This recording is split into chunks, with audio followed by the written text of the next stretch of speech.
बी news स्टुडिओत श्रींची पूजा मान्यवरांच्या शुभहस्ते संपन्न।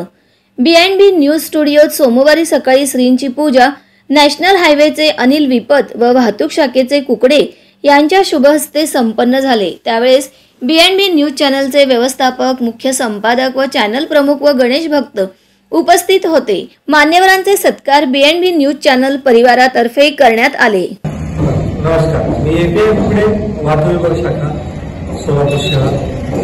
मला बीबी चॅनलने जे गणपतीने पूजेसाठी बोलवलं त्याबद्दल त्यांचे आम्ही आभार मानतो। राहिला विषय हा की बीबी चॅनल जे लोकांसाठी मदतीला धावून येतं ते आम्हाला माहिती आहे, कारण की आम्ही स्वतः इथे MIDC पोलीस स्टेशनला असताना मी पाहिलेलं आहे की जी गोरगरीब जनता आहे, ज्यांना अडीअडचणी आहेत, आमच्याकडे तर येतात देखील बीबी चॅनलकडे सुद्धा ते जात असतात आणि त्यांनी देखील काय आम्हाला सुचवलेलं आम्ही संकल्पना ठेवून लोकांच्या मदतीला आम्ही धावलेलो आहे। एवढे 2 शब्द सांगायचे आहेत आणि बीबी चॅनलने असंच चांगलं काम करत राहावं, त्यांच्या भावी आयुष्यासाठी आम्ही अशा शुभेच्छा देतो आणि आमचे 2 शब्द असं